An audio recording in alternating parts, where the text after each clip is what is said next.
Ang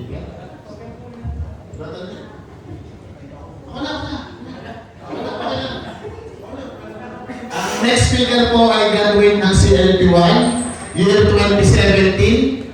Ano po? 2017 po, graduate ng CLP1. Tapos po ay naging action group leader, naging discussion leader, naging unit leader. Ngayon po ay mission head. Tapos po ay nagtatrabaho po sa kampo sa BS Bank sa Lugano. Without further ado, introduce ko na po yung sarili ko. Yung po mag-ising, at alam mo po inahanto kayo?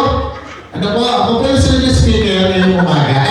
Tanghali pala hapon. So, ang ko po ay, yan, living our BCBP life. Alin? Sinuutan ka ako. Ayaw din ako makalusok. Yan, so our talk po ngayong hapon, ito pala aking toto. Living our BCBP life, ano? So, sabi nga, growing as disciples, living in community, and fulfilling God's mission. Sabi nga natin, ang ating ginagawa ay bringing Christ into the marketplace and winning the marketplace for Christ. So, sabi, ang objective, sabi po, dapat pagkatapos ng talk na to, maintindihan natin ang elements ng pagiging good BCBP member. No?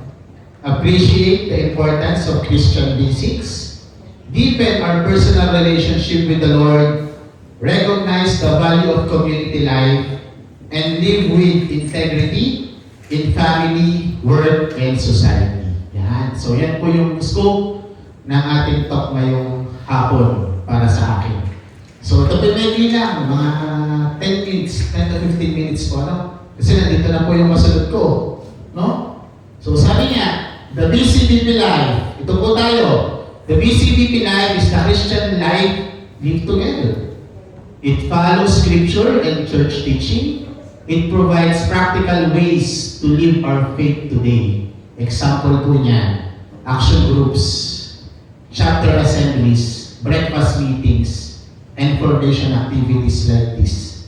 May mga retreats po tayo. Sabi nga, BCBP life is the Christian life lived together. And sinusunod po natin, lagi tayo nagbe-base sa Bible. No? Makikita niyo po, ang daming scriptures na pinagbabasihan natin lagi. Hindi po tayo basta nag-iimbento, kinukuha po natin yun sa Bible. Yung mga aral, ano? At mga turo. So, mga pogi po yun na pwesto, yun po yung kalalakihan at kababayan ng mga unit na ito. No? Patalawa, Christian basics, foundation of our faith. Yan, sabi nga, a good BCBP member believes in the Christian creed. Yan. Niniwala po ba kayo sa Apostles' Creed natin? Obeys God's commandment. Yan, 10 commandment. And syempre, live according to the scriptures. No po? So lahat naman po ito ating ginagawa na. Kaya nga sabi nga kanina doon sa introduction pala ni Brother Lito, so lahat po ito isinasummarize lang. At nire-remind lang po tayo na pag-graduate natin dito sa MLF, ito pa rin po yung patuloy natin gagawin. At ito rin po yung paulit-ulit natin ginagawa. And 9 years na po kami, pamula pa sa LP1, ganito rin po kami ginagawa. Ano? At dito po tayo mag-guru. Ano? Mag-guru po tayo sa ganyan. Diyan po tayo lalaki. Lalago ang spiritualidad. No? The charismatic dimension, empowered by the Holy Spirit. We value baptism in the Holy Spirit. Tama? Nag-baptism tayo. Last December, kailan nga tayo nag-baptism? Yan, CLP, September 13. Nung tayo na nagsi-CLP pa. No? Spiritual gifts, evangelization, and community building. So kaya po tayo pinag-invite dito sa community ng atin sa breakfast is what? To evangelize. Ano po? Yan po yung purpose natin. Mag-evangelize ng ating kapwa, ng ating sa marketplace. Kaya po mapapansin nyo bakit pa businessman and professional ang laging pinag-invite. Kasi po tayo po yung may influensya. You know? May influensya po tayo sa mga katrabaho natin, sa mga tao po natin sa opisina. Di po ba? At ang natin po ginagamit dyan sa pag-evangelize ay the gifts of the Holy Spirit. are God's power tools for our mission. Kasi kung wala po tayo gifts na ganyan, wala kang love, wala kang patience, wala ka ng mga regalo niya, paano ka makapag-evangelize? Sa patience pa lang, kung wala kang tiyaga, makakapag-evangelize pa tayo. Hindi. Kailangan kompleto na. Ano po? Community building, pinapakilala natin ng BCBP sa Rosario. So soon, hopefully, sabi ko nga po, ang ating San Juan, maging chapter na, pinapakalakan ko rin po yun. So nag-uumpisa rin po sila mag-grow. Ganun din po tayo. Sabay-sabay po. Yeah. Personal relationship with the Lord. Sabi nga, Jesus at the center. Every member is encouraged to pray daily. Tama po ba? I-encourage po ba kayo ng action group ninyo? Na magdasal? 15 minutes? Minsan, kulang pa. Ano? Read and meditate on Scripture. Yan. Kasama po ba yun sa umaga na yung ginagawa? Yung read and meditate. Pray with the family. No? Nakakasama niyo pa po ba ang mga anak niyo magdasal sa gabi? Sa araw, sa umaga? And participate actively in church. No? Sabi nga, without a relationship with Christ, community life loses its purpose. Ano? Kaya po tayo nandito. Ano? Para magkaroon po tayo ng personal relationship with our Lord. No? Hindi po tayo nandito para mag-fellowship. No? We are here because of our Lord. No? Kilalanin natin siya. Kaya nga po dumaan tayo ng ilang Sabado ng CLP. Puro po ang topic doon, pagkilalaan, pagpupuri sa Panginoon. Kung napapansin niyo po. Wala pa na po topic doon sa CLP regarding sa fellowship. Wala po ano. So ito po naman ay lang. Sabi ko nga, nandito tayo sama-samang nag-grow. At pag-grow natin ang relasyon sa ating Panginoon, lumalaki din ang pamilya natin. Kasi yung mga nagiging kasama natin, nagiging kaibigan natin, hindi na kaibigan, nagiging pamilya pa. No? Tama po ba ako? Kita ko kasi yung relasyon ninyo sa grupo ngayon. Ang haba ng sharing. Kasi ibig sabihin, lagay yung loob. Di ba? Hindi ka naman mag-share dyan ng may mahaba kung hindi lagay yung loob mo. Di ba? Yung trust mo sa kasamahan mo ngayon, talagang bigay mo kasi nag-share ka ng isang buo ng sarili mo. Ganun din tayo sa bawat AGN, di ba? No? Ganun po tayo. Kaya nga po, laging Christ-centered. No? Lagi niyo po tatandaan yan. Kasi habang tumatagal po kayo sa community po, hindi po nawawala yung ganyan, yung pray daily. Kasi pag dumating po kayo ng pag-chapter head, ang itatanong pa rin po sa inyo dyan ay, kumusta ang inyong prayer life? Ano po? Si chapter head Dexter po, naghatid sa presidente yan. Sa kotse. Ang tanong agad sa kanya, kumusta bro ang prayer life mo? Eh, chapter head na yun. Tinanong pa ng gano'n, di ba? So, gano'n din po tayo. No? Kaya po huwag kayong magsasawa. Huwag kayong magsasawa yan. Yan po yung inyong magiging laman ng covenant card. Pag po nakagraduate kayo ng MIF, you will be having a covenant card. At ang laman po noon ay yung guidelines po ng way of life ng BCBP. Ito po yung example.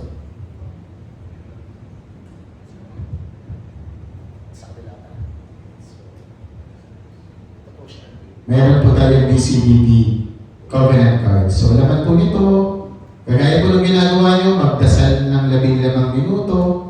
So, nandito po siya. So, magkakaroon po kayo nito once na nakagraduate na po kayo ng MIF. No? This will be your life, your BCBP way of life. Hindi ko maibalik ako. Talang ko lang ng wallet. Bilangan naman ng wallet to. Kaya makapal. Sabi nga ay, community life. Living as one community. Yan. Members are expected to what? Attend the basic formation weekend. So lahat naman po kayo nakadaan ng free to follow, BCMR, at saka po BCBR, no? Eh, syempre, ito po yung muli, ang ating BCBP, way of life team.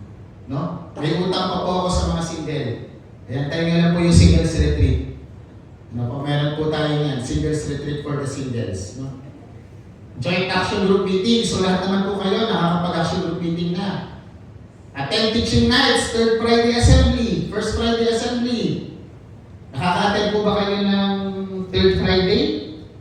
No? Nakaka-attend po kayo, sama-sama tayo nag-worship doon. Yung first Friday po, kaya hindi po namin talaga binandate or inobliga o attend ng formation kasi baka po maghalo-halo na yung mga teaching sa utak ninyo, sabihin naman ninyo ba, ang dami pa ng turo dito sa BCBP. Doon muna po tayo sa formation. Ano, pag natapos po yung formation, punta na po tayo sa First Friday Assembly. So, nandun po yung teaching night natin. No? Nandun din po yung Mass. So, First Friday Mass po yun. Pagkatapos po, teaching naman. No? So, marami po talaga tayo. Instead na yung Friday na sweldo, kung saan tayo napunta, dito sa teaching na tayo mapunta. No? Sabi nga ni brother dito, doon kanina, sabi pag daw Friday, kaya nga din ako Friday, tapos pagka may sweldo, kung nasaan na, kumukuti-kutitap na, ano, parang ngayon, hindi. Kasi BCBP ka na, hindi ka na pupunta doon, ano? No? No? Participate in assemblies and support BCBP activities, ano? Atin po susuportahan, kagaya ngayon na tayo po ay may parating na August 2, free to follow ng San Juan, atin po ipagdadasal ng ating mga membro doon. May parating din po tayong August 29. Yun po ay BCBP RPGC Anniversary Breakfast. So, anniversary na po ulit ng BCBP Rosario Padre Garcia. And pagkatapos po noon, LDR naman. So, magkakaroon na po ng leaders discernment. So, magbabago po ng chapter head. May matagal pa po. Meron pa po tayong regional Thanksgiving, yung sinasabi kanina. Yun po ay January 3. Dito po yun, Rosario din po ang host noon. Marami po tayong parating kasi may family sports fest po ulit tayo. Rosario po ulit ang banano ng host mo. Marami po tayong pag-uusan. Marami rin po tayong pagkakagasasan. Community helps grow faith together. Ano po, mahirap po magpakabalan mag-isa. Tama po ba? Mas masarap po sama-sama tayo nagdadasal. Sama-sama tayo nagsisimba. Dati nga po meron tayong nagkukwire pa tayo sa simbahan. Magkukwire pa sana, pinag-aano po tayo sa simbahan ng Rosario. Kaso ang mas po hiningi, 6:30 ng umaga. Maaga. No. Maaga. Iba, matulog pa. Sanay po kasi ito ko lang ang misa. No? Yan po. Serving in the BCBP. Sabi nga, service in the BCBP is a privilege. Bakit pribilehiyo? Nagsaserve lang naman sa loob ng BCBP. BCBP member lang din naman. Hindi naman tayo nagpapaserve sa iba. Kaya po privilege ang pagiging BCBP member. Kasi sa loob ka lang ng BCBP nakakapag-serve. No? Sabi nga, ito po, sabi sa manual, at ito, members should be available to serve. Yan. Pag po kayo nilapitan, pag graduate po ninyo ng MRF, huwag pong tatanggi. Lumapit po si Ronald Webb, no? Baka pwede kang mag-discussion leader. Baka, wala kang takiyan, ha? Sabi nga, accept responsibilities willingly. No? Bro, baka pwede ka sumama sa breakfast team. Tanggap bro, baka pwede ka sa sister, baka pwede kayo sumali sa music ministry. Tatanggap po, ha? Hindi uso yung tanggi. Yan. Siyempre, kaya nga ako kayo ini-invite ng mga ganyan sa ministry ay use their talents for God's work. May mga kanya-kanya po tayong talento. Baka po sa isang araw, nandinin na po si Brother El sa harap, siya na nagtotok. Di ba? Kasi yung talent, no? Si Brother Edward, no? Baka mamaya, pagdating na si LP, siya may pinakamaraming na-invite ng participant, no? Treasures of Man. Oh, ang commitment ni Brother Edward, 20. Oh, lalaki. Oh, isipin mo yun. Oh. Ganun po. Ganun tayo sa community. Consider it an honor to contribute to the work of the Lord. Ito po yung trabaho natin sa community. Kaya po pag nakagraduate kayo, expect niyo po may mga ministries tayo. No? So hindi man po lahat. Sabi nga, yung brother dito, hindi man po tayo makasama sa ibang ministry. Doon po sa presence ministry, yung mahalaga po yun. No? No, yun po isang mahalaga. Pinakamahalaga pa nga po yung presence ministry. Paano magtoto kung wala namang member na nakikinig? Ito walang presence ministry kulang. No? Sabi ko nga, ito po yung aming grupo ng intercessory. So, we are doing an intercessory lagi po yan. Every fourth week. So, it's either Monday or Tuesday ng week na yun. So, pinagdadasal po namin yung lahat ng nakukulit namin concern ng chapter ng members natin. So if you have concerns, if you have something na gusto niyo ipagdasal ng chapter, i-message nyo po ako, i-message si Sister Sister Emma para lumasama namin sa prayer namin. So every 4 week po yan. No? So napapansin niyo po sa CLB dati, may intercessory, ginawa po namin yan sa chapter. Para po tuloy-tuloy ang pagdadasal namin, ipagdasal namin ng bawat concern ng bawat isa. Ano po? Yun po yung purpose namin dyan. Yan. Order in family relationships. Yan. Our family is our first witness. If married, yan ha, pag married, kaya pag single, mag-asawa na. Build a loving husband-wife relationship. Tama? Sa DCMR, no? Parents guide their children. And family life should be in good order before major leadership roles, no? People see Christ through our families. Bakit? Bakit po, Brother Marvin? Aba, pag hindi ayos ang pamilya mo, paano ka magsaserve, no? Sasabihin mo din sa harapan, hindi naman mo nagdadasal yung iyo, paano mo tatanggapin? No, action group leader, hiwalay kayo magkaaway lagi ang mag-asawa. Paano mo malilid ang inyong membro? No. Subukan natin, hindi in order yung time na mag-leader ka. No? Kaya nga po lagi tinitingnan, kung okay ba ang status ng pamilya. Lagi po yan ang ating inahan. No? Kasi mahirap pong mag-serve ng kayo pupunta sa AGM na magkagalit kayo. Bali, subukan yung magkagalit yung action group leader ninyo. Tingnan nyo kung hindi aatin yung isa. Subukan lang na kung may matanda isa. Kung may matanda isa, isa lang. Pag yung isa wala, isa. Malalaman na. Buka ko lang po. So, syempre, sabi nga, being a leader, syempre, titingnan ka. Kaya po kailangan properly ayos ka. No? Ganun din po pagpili ng chapter 2. Ganun din po pagpili sa amin sa governance. Hindi po siya ganun basta na lang po pinipili. Tinitingnan din po yung status ng okay po ba ang pamilya, okay po ba. Kasi pag-lead ka, at kailangan, sabi nga, in order ang family mo. Ano? Ganun po tayo. Ngayon, sabi nga, kung single, wala na kaya na single, pero syempre dapat ayos din. Sabi nga kanina ng talk ng tatay, sa pamamera, sa pamumuhay, kailangan in order lagi. Ganyan po tayo sa BCB. Simplihan lang, maaasahan, bilis pa. Yan. Integrity in business and work. Yan. Christian witness in the workplace. BCBP members should be honest, trustworthy, competent, fair, and excellent in their work. Tama po ba? Nakikita niyo na po ba yung mga sarili niyo dyan? No? Sabi niya, be honest, even if others are not, even if others cannot, even if others will not. No? Lagi po yan. No? Our faith should be reflected in our professional lives. Ano? Kaya nga po sabi, pagka po naging BCBP lahat ng nakaupo, ang ganda na ng takbo ng Pilipinas. No? Sipin niyo yun. Pag naging BCBP lahat, honest doon, hindi honest lahat, no? Oh. Yeah. Yan po dapat. No? Kung kayo magala, patapos na po, sabi ko po sa inyo, ng 15 minutes namin. Living the world today, yan. Following Christ today. Ito po yung challenge, ano? Media influence, materialism, consumerism, worldly values. Ang response ng BCBP, choose Christ values. Ano po? Practice discernment. Live simply. Be faithful witness. Bakit? Yung media influence, ano? Sabi ko nga kay Sister Joy kanina, nag-post si Ivana Alawi. Mamibigay daw siya ng 100 iPhone. I-follow daw yung Casino Plus. O ba, ay sayang yung iPhone. No.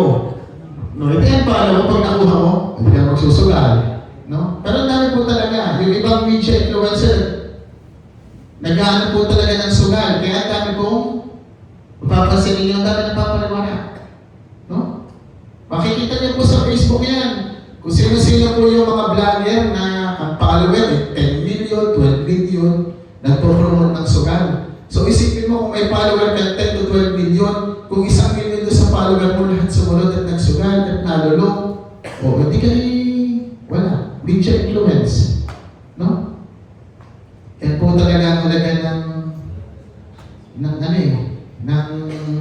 media. No? Yan po yung power niya. No? Kahit mali, tuloy. Di ba? Wala eh. Kaya ang sagot natin sa BCBP, laging practicein natin ito. choose Christ's values. Ano? Practice discernment. Kaya kung mag-discern tayo before tayo mag-decide. No? Ang dali po kasi mag-follow sa social media eh. Kasi pag nag-follow ko sa media influence, makikita mo yung materialism, consumerism yan. Sige, bilhin natin tayo. Magaling kasi sila mag-promote eh. No? Ganyan po talaga. So talaga pong ingat po tayo sa PCBP member. And syempre, ang gamitin po natin dyan, yung influence natin. No? Turuan po natin yung ating mga pamilya, ang ating po mga katrabaho, pangangalagaan po natin yan. No? Kaya nga po, ang unang-unang ini-evangelize natin yung pamilya. Ngayon po, kung kayo po bigyan natin yung negosyo, evangelize po natin ang ating workplace, work area. No? Kaganda po ng before mag-meeting, nagdadasal. Before mag-umpisa ang trabaho sa bangko, ako po yung nagpapastoral pa sa akin mga tauhan ngayon. Pinapaliwanag ko ang halaga. Lalo pera, hawak namin sa bangko. No? Ang dami ko ngayong nangyayari kaso sa amin sa loob ng bangko na nakawan, na wini-withdrawhan ng kliyente. Ang dami ko namin sa bangko cases ngayon. Sabi ko nga, dahil alam niyo ang reason noong nakawan, lahat po ng reason nila ay sugal. Lahat po ng naging case sa amin sa bangko na mga empleyado ay naluloko sa sugal. Kaya ako talaga dito, ito ho ang bilang BCBP, practicein po natin ito. At ituro po natin sa marketplace natin. Dahil tayo po magbibigay liwanag sa kanila po, yan po yung ating gagawin sa BCBP. Kaya nga, bring Christ into the marketplace and winning the marketplace for Christ. Yan po ang ating gawain sa BCBP. Ang sabi, yan, patapos na. Key takeaways, yan. Living our BCBP life. Live that Christian life faithfully. Build a strong relationship with Jesus. Hindi lang po build a strong relationship with your action group leader and unit leader. Ang sabi po dito, with Jesus. Participate actively in community. Yan. Andan po tayo, tuloy-tuloy po. Kasi ito pong, sabi ko nga, pinag-uusapan namin sa likod. Ito pong harvest natin na ito na MIF, kayo po talaga yung masisipag. No? Ito po, masisipag po kayo lahat. Pag tinignan niyo po yung attendance ninyo, ang gaganda po lahat. Lagi niyo pong tatandaan, huwag po kayong tatamadin. Kasi po, yung pong katamadan, pag kinalawang, naging kalawang yan sa inyo, maniwala ko kayo, tuloy-tuloy yan. No? Bawa, at First Friday, breakfast. Hindi ko ako ng breakfast, ito kayo tinatamad din na antok. Maniwala ko kayo susunod, gano'n na rin ang sasabihin ninyo. No? Tuloy-tuloy lang mo ating pag-activities. At First Friday and Third Friday, napakaganda ho ng teaching, napakaganda ng worship. No? Hopefully, sabi ko nga, makasama na po kayo sa parating ng mga First Friday assemblies natin. No? So para po makita niyo po ba, ano po ba mga tinuturo doon? Ano po ba yung teachings doon? No? Yan. Serve with humility. Yan. So, magsaserve po tayo with humility na may mababang palooban. Ano? Huwag po tayo na magmagaling. Lagi pa rin po tayo magtatanong. No? No? Lagi po tayo magsaserve. Hindi po porket tayo ay may-ari ng malaking negosyo, napakatasa natin, hindi na tayo magsaserve. No? Nagulat nga po ko dito nung una kong dati. Bay, alin mo rin ko pa nag-abot ng pagkain. Oh, isipin yun. Di ba? Si Bro David na. Dati mo rin ako si Bro David na. May dalawang tinapay. Di ba? Hindi tao niya. Puling mo rin. May saltol pa. Kasi nasabi ko. Kaakit lang yan. Inakit pa kayo na saltol. Di ba? Sabi ko sa inyo strengthen family and work relationships. Ano po? Ayan po. Hindi po pala nasa BCBP ay nakakaligtaan, dapat natin nakakaligtaan ang ating pamilya, no? At saka ating trabaho. Lagi nga ang sabi nga ni Brother, ano nga sabi niya, Brother Rico kayo na sa hierarchy? Diba? God, work, and family, work. Last pa nga ang community, eh. No? Yun po yung hierarchy natin. At yun ang sinusunod. No? Family, resources, last pa ang community. Pero, lagi natin tatanda sa community tayo natututo. At tayo aatin. Yan lagi po ang nakakaitin natin. Ito pong community na ito, nagtuturo sa atin paano maging, yan, paano tsaka yung relationship natin sa ating mga trabaho. Tapos po, live according to Christ's values. Yan. Yan lagi po ang ating highlight. Kasi Christian tayo. Mahirap sundan. Mahirap po talaga naman yung sundan ng apak ng Panginoon. Pero tayo lagi magsusumikap, para po sundan ito. At yan po yung tinuturo lagi sa atin dito sa PCBB. And sabi nga ay, kayo po ay graduate as magiging regular members na po kayo the following come September 20, commitment nyo na po yun as regular members of the BCBB. And sabi ko lagi na pagka-graduate nyo ng MIF, patuloy po ninyong pag-iitingin ang inyong pananampalataya at pag-attend lagi. Wala man pong ganito na mga hinihiling retreat kasi last na nga po ito. Pero patuloy po kayong a-attend. A-attend ng bawat activities para po tayo ay sama-sama lumako. At matutunan po natin lagi ang aral at ang turo ng ating Panginoon. Yan po yung ating gawain dito sa community. At sabi ko nga, tayo po ay nakakabuunan ng pamilya. Kita niyo po, ang sarap mag-share. Ang sarap mag-share. We are called to live as disciples. Our commitments are not merely rules to follow. They are practical ways to grow as disciples of Christ, supported by our community, and equipped to fulfill the mission God has entrusted to us. So yan po, when you commit, hindi naman po yan yung ating talagang lagi po tayo magsaserve. Lagi pong patuloy yan. Dito po sa community talaga, napakasarap mag-serve. At marami tayo. Pansamantala, ang lagi natin sinasabi, presence ministry muna po tayo. Presence ministry. Pero kung maganda po umatay, huwag niyo po kakalimutan yun po ang pinakamahalagang ministry. Presence ministry. Yan po ang pinakamahalaga. Kasi kung wala pong presence ministry, wala pong kwenta talk na akin at wala pong pagsasalitaan. So together, let us live our BCBP life faithfully and joyfully. Ito po yung mga nakagraduate kayo. Maraming salamat po sa inyong lahat. At ako po ay, so wala po ako discussion starter. Yan, thank you, Bro Marvin. Kinuha ko na po yung mic kasi baka bigyan ni Bro Marvin